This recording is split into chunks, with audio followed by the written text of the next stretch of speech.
আর সলাত সালাসাত আফলাসিন, সলাত তিন ভাগে বিভক্ত। সলাত আদায় করলে তিনটে জিনিস জরুরি করা লাগে।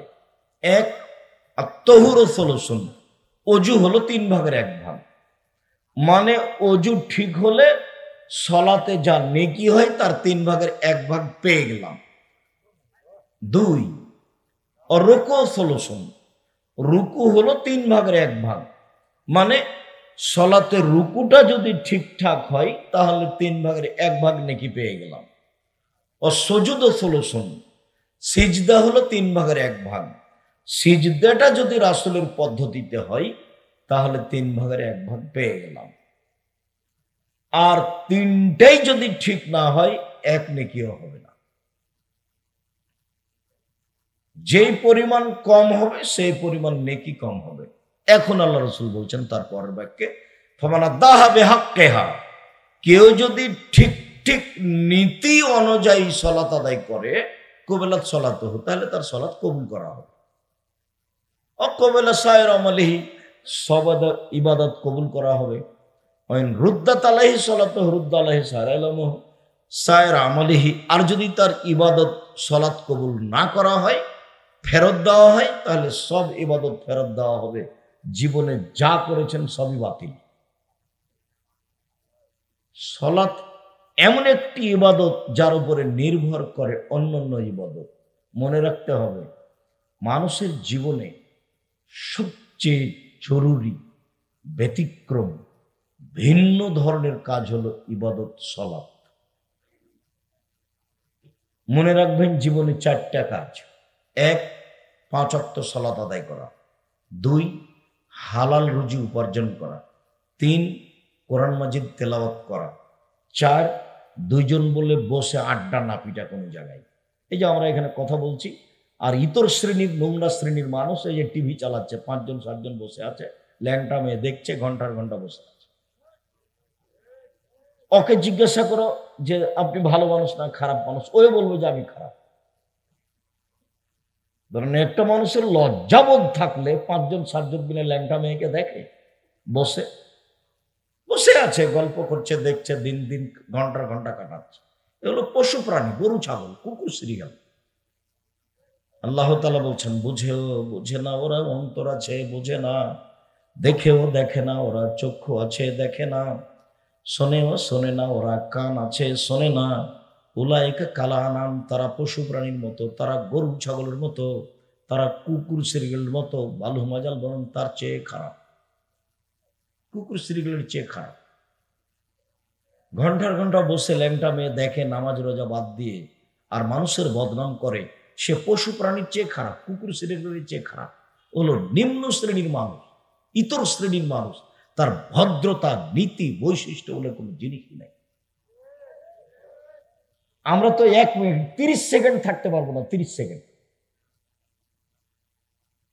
ওখানে যেখানে টিভি চলছে, 4 জন 5 জন মানুষ আছে, আমরা 30 সেকেন্ড দাঁড়াতে পারবো না। অথচ আপনার স্বভাব এত খারাপ, আপনার খাসলত এত খারাপ, আপনার অভ্যাস এত খারাপ, আপনার অভ্যাস এত নোংরা, এত বর্বর, এত অসভ্য, যে ঘন্টার ঘন্টা আপনি একজন মুসলমান হয়ে ল্যাংটা মেয়ে দেখছেন আর বসে আছেন আর গল্প করছেন। ধর্ম পাগল হয়ে গেছে। হজ করে জান্নাত কিনবেন, কত সহজ নয়। 4টা কাজ মনে রাখবেন। দোকানে এসেছেন, জিজ্ঞাসা করবেন লবণ আছে, 1 কেজি লবণ দেন। কাঁচামরিচ আছে, 200 কাঁচামরিচ দেন। নেওয়া হয়েছে, টাকা দেওয়া হয়েছে, আসসালামু আলাইকুম, এই পর্যন্ত সবাই। একরাহুল কালামা বাদাল ইশায়ে, আল্লাহর নবী এশার সালাতের পরে কথা বলা ঘৃণা করতেন। একরাহুল নাওমা কাবলা ইশায়ে, এশার সালাতের পূর্বে তিনি ঘুমিয়ে যাওয়াকে ঘৃণা করতেন। এটা তার শিষ্টাচার, এটা তার বৈশিষ্ট্য, এটা মুসলমানের নীতি, এটা মুসলমানের শিষ্টাচার। মুসলমান কোনোদিন 4 জন 5 জন মিলে বসে গল্প করতে পারে না। যখন তার চরিত্র, তার অভ্যাস, তার খাসলাত যখন কুকুর শ্রীগালের মতো হয়ে যায়, তখন তার অনুভূতি কাজ করে না। আপনাকে এখানে একটা কথা শোনাই।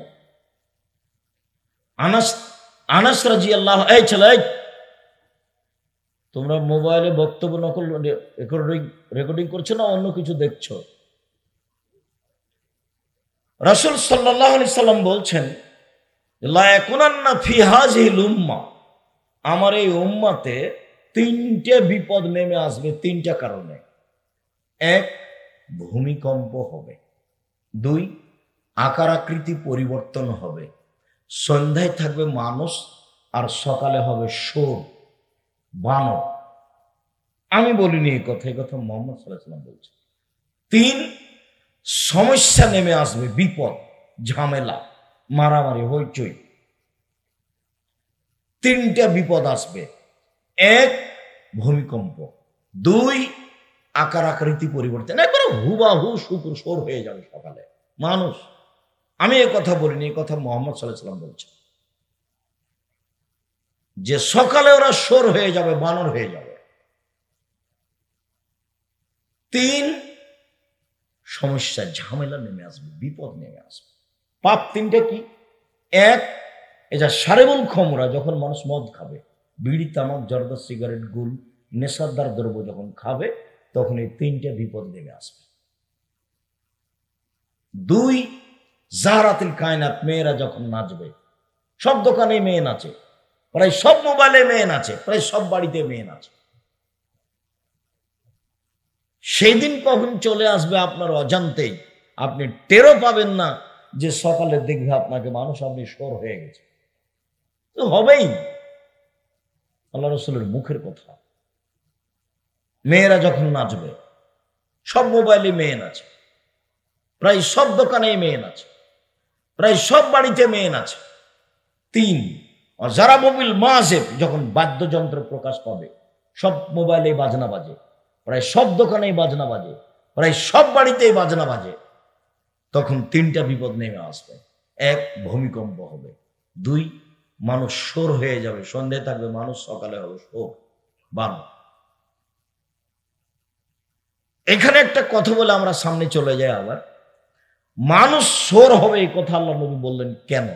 বানর হবে এই কথা বললেন কেন? বলতেন যে কুকুর সিরিগাল হয়ে যাবে, বলতেন যে সাপ ব্যাং হয়ে যাবে। তো শুকুর আর বানর কেন? বানর এই জন্য যে মানুষ সবসময় অনুকরণ করবে খ্রিস্টানের, ইহুদি খ্রিস্টানের চলাফেরা, খাওয়া, থাকা, কাপড় চোপড়, পোশাক। এ দেখেন মাথার চুল উপর চতুর্দিক ছাটা আছে, উপরে বড় চুল আছে, গেঞ্জি গায়ে দেওয়া আছে, পিছনে 10 লেখা আছে। ওটা দেখতে দেখতে সালাত শেষ। সব ওদের মতো চাল চলন করবে, অনুকরণ করবে মুসলমান হয়ে।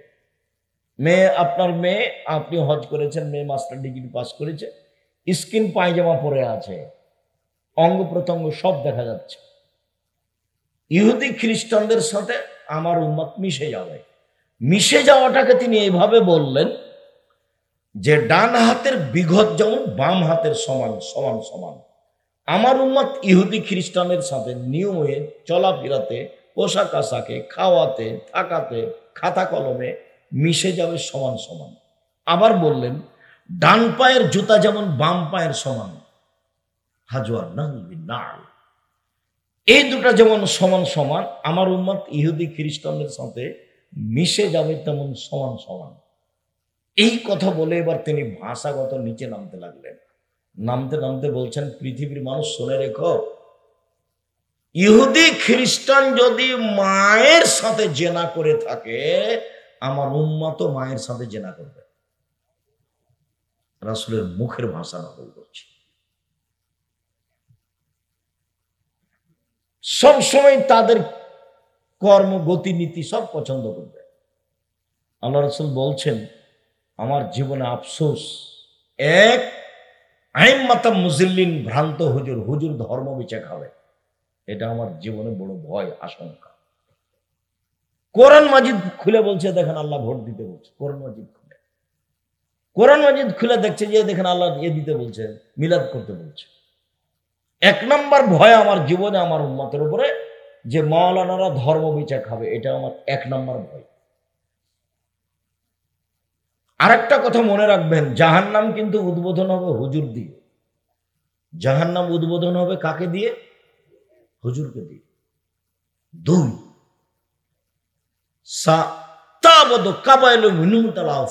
আমার উম্মত মূর্তি পূজা করবে। ঢাকায় এক বাড়িতে গেছি, তো বলছে আব্দুল রাজাক সাহেব, আমি আমার মাকে খুব ভালোবাসি। দেখেন সুন্দর করে মাকে সাজিয়ে ওই ভালো করে কাঠটার দিয়ে ঝুলিয়ে রেখেছে যে আমার মাকে আমি খুব সম্মান করি। তো আমি বললাম যে আপনি ইতর শ্রেণীর মানুষ, আপনি কুসন্তান, যে বলেন কি আপনি? আপনার মা আপনাকে রেখে যাওয়া আপনার মায়ের জন্য অভিশাপ, আপনি একটা কুসন্তান। কেন এভাবে? মানে যেদিন আপনার মাকে মাটি দিয়ে এসেছেন সেদিন বাড়িতে আপনার মায়ের হজ করা একটা পাসপোর্ট ছবি ছিল, সেটাকে একবারে টুকরা টুকরা করে ছিঁড়ে ফেলে দিয়ে কবরের পাশে গিয়ে আপনি বলতেন হাত তুলে, আল্লাহ আমার মাকে ক্ষমা করো। তখন আপনি হতেন সুসন্তান। তা আপনি আমার মাকে এভাবে ছবি রেখে সম্মান করছেন, আপনি আপনার মায়ের কি উপকার করেন? আপনি তো একটা অনুভূতিহীন মানুষ,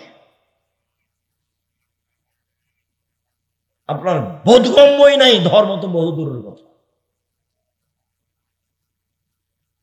এক এমপির কাছে গেছি, তো পাশে বাঘ আছে আর সব মূর্তির টুর্তি আছে।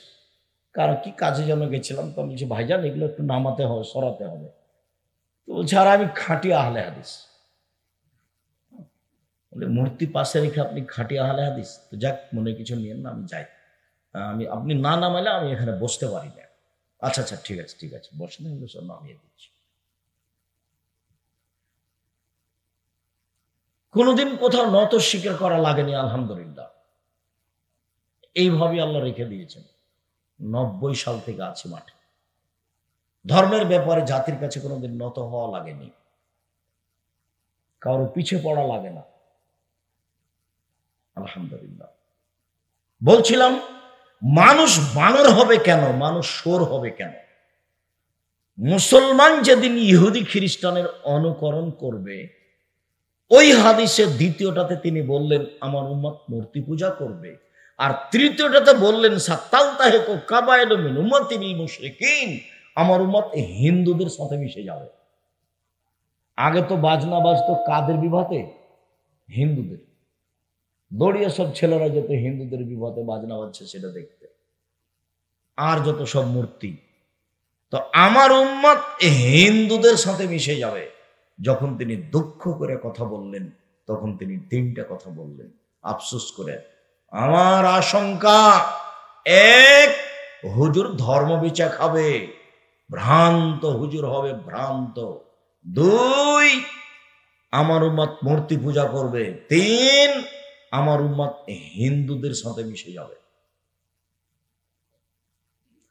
আর এখানে তিনি বলছেন যে আমার উম্মত ইহুদি খ্রিস্টানের সাথে এমন ভাবে মিশে যাবে যে ডান হাতের বিঘত যেমন বাম হাতের সমান সমান সমান, ডান পায়ের জুতা যেমন বাম পায়ের সমান সমান সমান, এইভাবে মিশে যাবে চাল চলনে, কথাবার্তাতে, পোশাক আশাকে।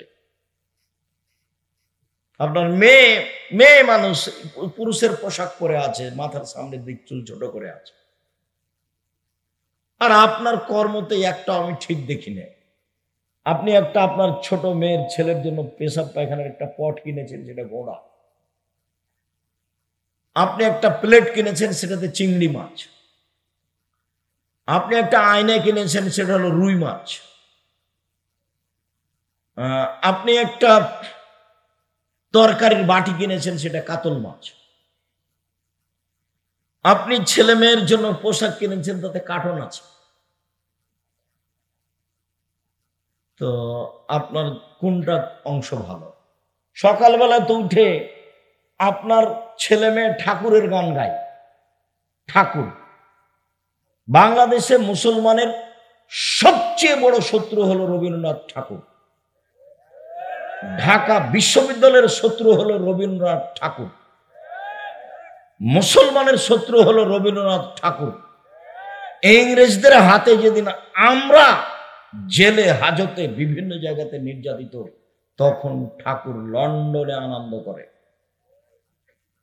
আর সেই ঠাকুরের গান আমার ছেলে মেয়ে দিন রাত বলে, ওমা তোমার আকাশ, ওমা তোমার বাতাস। ঠাকুর বলেছে ও কালিমা তোমার আকাশ, ও কালিমা তোমার বাতাস। আমার ছেলে মেয়ে বলেনি, বলবে না ইনশাল্লাহ, আপনারটা বলেছে। আমি তো ঘৃণা করি। আমি তো বলেছি তোর বাপের আকাশ, 30 বছর আগে বলেছি।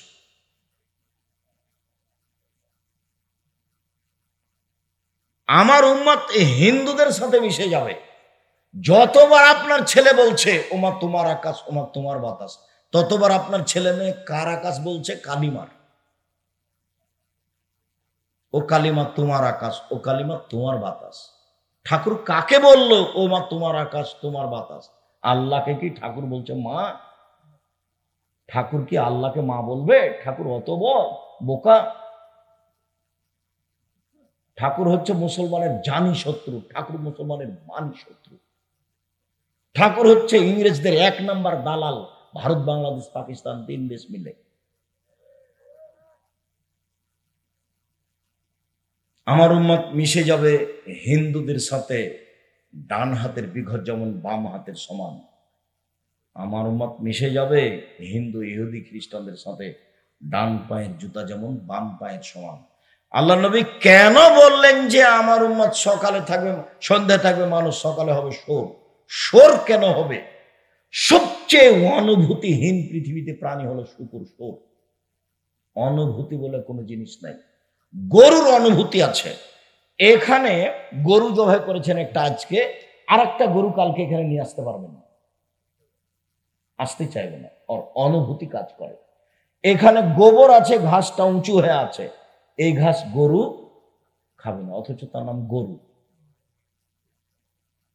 কারণ গরুর অনুভূতি আছে, শুকুরের কোন অনুভূতি বলে কোনো জিনিসই নাই। মুসলমান যেদিন অনুভূতিহীন হয়ে যাবে, তার অনুভূতি বলে কোনো জিনিসই থাকবে না।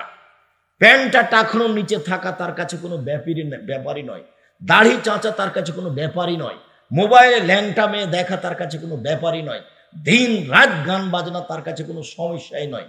আর আপনার ছবিওয়ালা গেঞ্জি পায়জামা প্যান্ট পরা তার কাছে কোনো সমস্যাই নাই। আর মেয়ে স্কিন পায়জামা পরা তার কাছে কোনো ব্যাপারই নয়। আর ওই যে গাড়িটা যাবে ডান দিকে না গিয়ে বাম দিকে যাবে, এটা তার কাছে কোনো সমস্যাই নেই।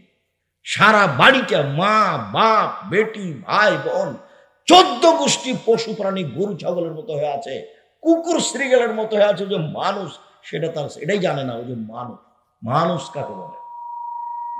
অপছন্দ কথা কর্মে লিপ্ত হয় না যে তার নাম মানুষ। বুঝে না ওরা, অন্তর আছে বুঝে না, দেখেও দেখে না ওরা, চক্ষু আছে দেখে না, শোনে না ওরা, কান আছে শোনে না।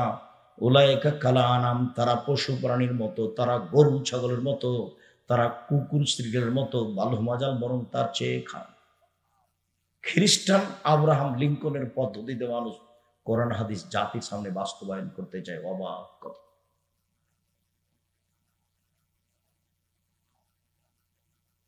বলছিলাম সম্মানিত দিনী ভাই বোন, রাসূল সাল্লাল্লাহু আলাইহি সাল্লাম বলছেন, আমি কি তোমাদের বলে দিব না এমন একটা কথা যাতে পাপ মিটে যাবে, মান বেড়ে যাবে?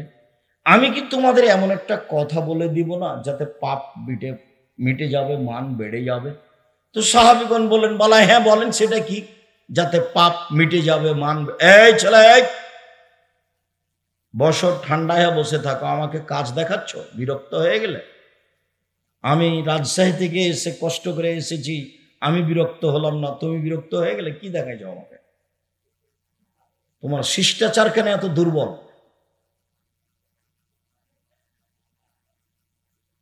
তো সাহাবীগণ বললেন, ঠিক আছে বলেন সেটা কি?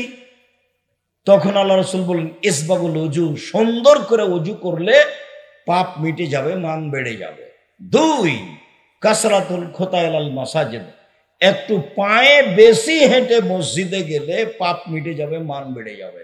3, ইন্তেজারুস সালাত বাদা সালাত, এক সালাতের নামাজের পরে আর এক সালাত পড়বো বলে অপেক্ষা করলে পাপ মিটে যাবে, মান বেড়ে যাবে। একদা আল্লাহ তাআলা আমাদের নবীকে বলছেন, হাল তাদরি ফিমা ইয়াখতাসিমুল মালাউল আলা, মুহাম্মদ সাল্লাল্লাহু আলাইহি ওয়াসাল্লাম আপনি কি বলতে পারেন উপরে কি নিয়ে হইচই হচ্ছে? তখন আল্লাহ রাসূল বললেন, হ্যাঁ আমি বলতে পারি উপরে কি নিয়ে হইচই হচ্ছে। তারপর আল্লাহ রাসূল বললেন, ফিল কাফারাত, মানুষের পাপ কিসে মিটে যাবে? কিভাবে মান বেড়ে যাবে এই নিয়ে ফেরেশতাগণ বলা বলি করছেন। এক, ইসবাগুল ওযু আলাল মাকারেহে, কষ্ট করে ভালো করে ওযু করলে পাপ মিটে যাবে, মান বেড়ে যাবে। দুই, আল মাকসু ফিল মাসাজিদ বাদাস সালাওয়াত, সালাতের পরে মসজিদে বসে তাসবিহ তাহলিল জিকির আজকার করলে পাপ মিটে যাবে, মান বেড়ে যাবে। তিন, আল মাশি আলাল আকদাম, মসজিদে বসে আযিক্র ফিল মাসাজিদ বাদাস সালাওয়াত, সালাতের পরে মসজিদে বসে বসে জিকির আজকার করলে পাপ মিটে যাবে, মান বেড়ে যাবে। এই কথা বলার পর আল্লাহ রাসূল বলছেন, মান ফালা যালিকা আশাবে খাইরিন ও মাতাবে খাইরিন, এইটা যে করলো তার মরে যাওয়া ভালো, তার বেঁচে থাকা ভালো, তার মরে যাওয়া ভালো, তার বেঁচে থাকা ভালো। এইটুকু বলার পরে আল্লাহ নবী বলছেন, ওয়াকানা মিন খাতিতিহি কায়ামিন ওয়ালাদাতহু উম্মুহু, এরপরে লোকটা হয়ে যায় সেই দিনের মতো যেদিন তার মাতাকে জন্ম দিয়েছে, নিষ্পাপ হয়ে যায়। নিষ্পাপ হয় কিভাবে? এক, সুন্দর করে ওযু করলে। দুই, পায়ে হেঁটে মসজিদে গেলে। তিন, সালাতের পরে বসে বসে তাসবিহ তাহলিল জিকির আজকার করলে পাপ মিটে যায়, মান বেড়ে যায়। বেঁচে থাকা ভালো, মরে যাওয়া ভালো, বেঁচে থাকা ভালো, মরে যাওয়া ভালো। হয়ে গেছে সেই দিনের মতো যেদিন তার মাতাকে জন্ম দিয়েছে, নিষ্পাপ হয়ে গেছে। আর একটা কাজে মানুষ নিষ্পাপ হয়, তা হলো হজ কবুল হলে মানুষ হয়ে যায় সেদিনের মতো যেদিন তার মাতাকে জন্ম দিয়েছে, নিষ্পাপ হয়ে যায়। আর একটা কাজে মানুষ নিষ্পাপ হয়, অসুস্থ হওয়ার পরে যদি বলে আলহামদুলিল্লাহ, অসুস্থ হওয়ার পরে যদি বলে আলহামদুলিল্লাহ, তাহলে লোকটা হয়ে যায় সেদিনের মতো যেদিন তার মাতাকে জন্ম দিয়েছেন, নিষ্পাপ হয়ে যায়।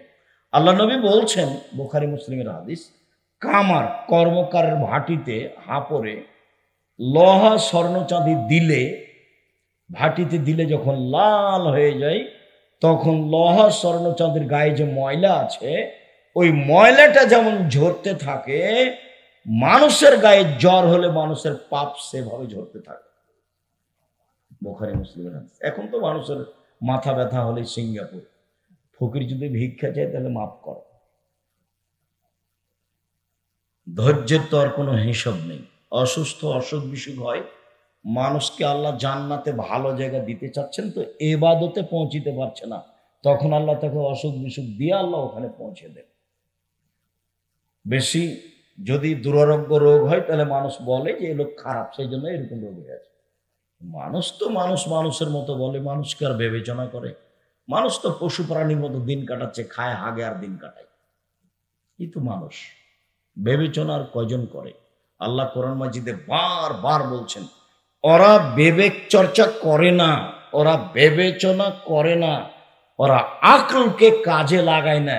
মানুষ আকল বিবেচনাকে কাজে লাগায় না।